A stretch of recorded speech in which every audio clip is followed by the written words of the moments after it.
जिस घर की बहू खुश रहती है वो पूरा घर खुश हो जाएगा, और जिस घर की बहू चिमटा की तरह मुंह ऐंठती रहती है पूरा घर दुखी हो जाता है कि बहू है कि नागिन है, फुफकार रही है। इसलिए बहुओं को चाहिए कि बहुत खुश रहे। हंसते हंसते सासू के पैर छू लो और सासू के पास बैठकर उनको चाय पिला दो और मीठी मीठी बातें भी सासू को सुनाओ और सासू का आदर करो। कभी कभी यह भी कह दो कि तुम जैसी सासू न मिलती तो शायद इतना मैं खुश न रहती। धन्य हो सासू। सासू को भी धन्यवाद दो।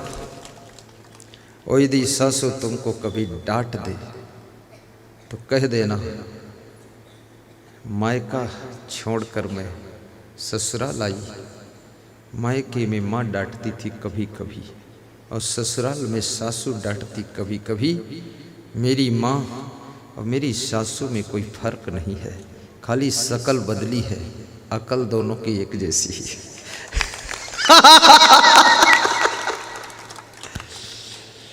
और तुम्हें कोई डांटने वाला मिल जाए तो तुम किस्मत वाले हो।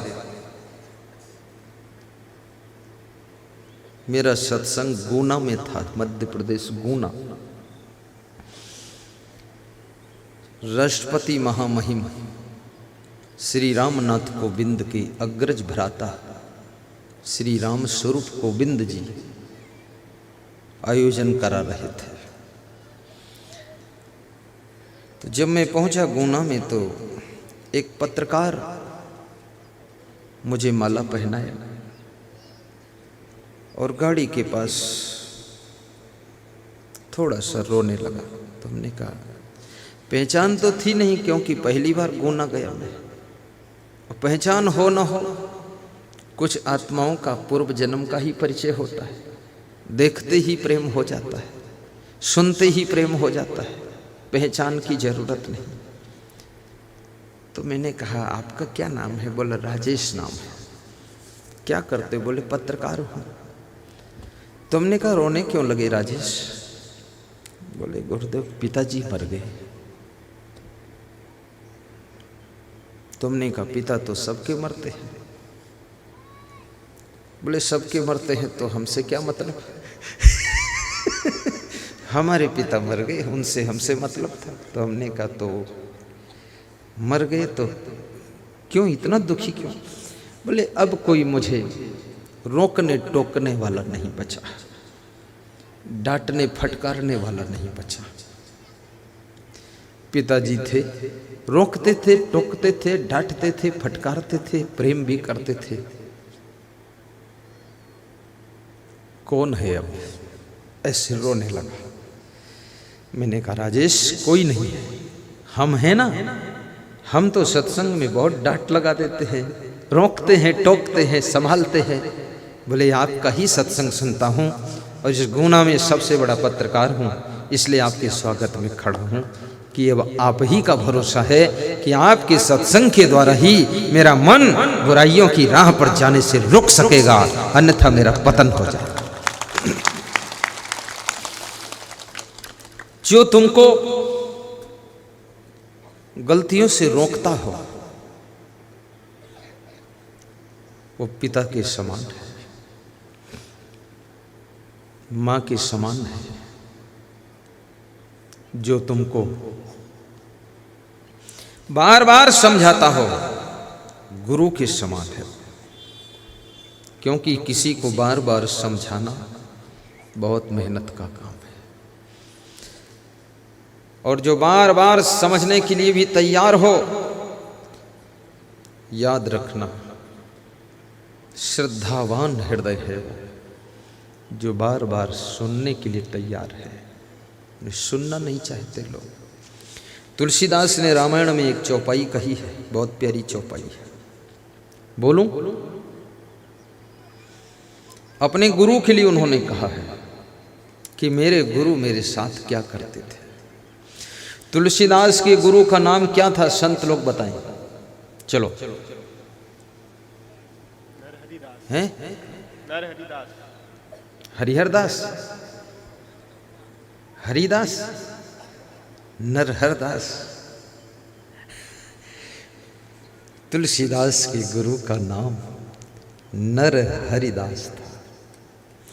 इसलिए तुलसीदास ने जो गुरु वंदना में दोहा कहा है, वंदम गुरु पद कंज। कंज माने कमल। मैं गुरु के कमल रूपी चरणों की वंदना करता हूं। क्या? वंदहु गुरु पद कंज, कृपा सिंधु नर रूप हरि। मेरे गुरु कृपा सिंधु हैं, कृपा बिंदु नहीं, कृपा सिंधु। सिंधु और बिंदु में बहुत फर्क है। बिंदु मानी एक बूंद और सिंधु माने समुद्र। कृपा के समुद्र है। और कैसे हैं? नर के रूप में हरि भगवान है। गुरु कैसा होता है? नर के रूप में हरि होता है। नर रूप हरि। उसका रूप तो नर जैसा है, मनुष्य जैसा है, लेकिन उसका स्वरूप हरि भगवान जैसा होता है। ऐसा गुरु होता है। बंदहु गुरु पद कंज।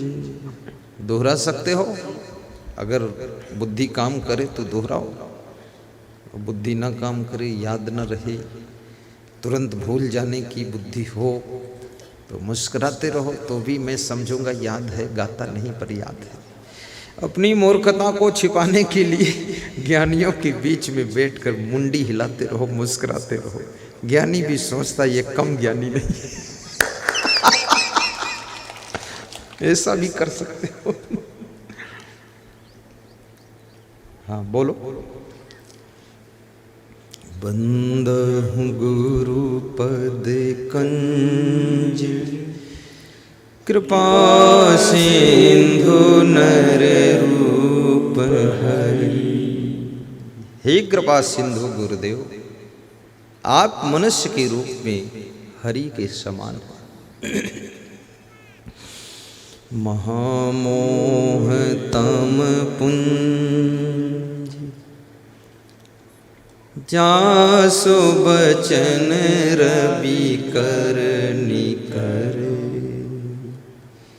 महामोह तम पुंज, जासु बचन रवि कर निकर। रविकर माने सूर्य और निकर माने उसकी जो किरणें हैं। आपके वचन ऐसे हैं, आप तो सूर्य के समान हैं। आपके वचन सूर्य से निकली हुई किरणों के समान हैं।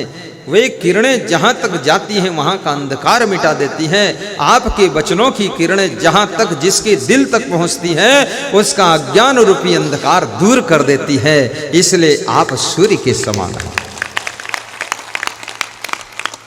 महामोह तम पुंज।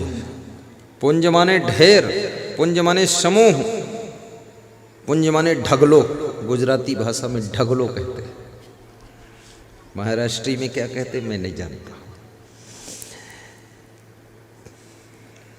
जो महामोह का ढेर लगा हुआ था उसको मिटाने वाला।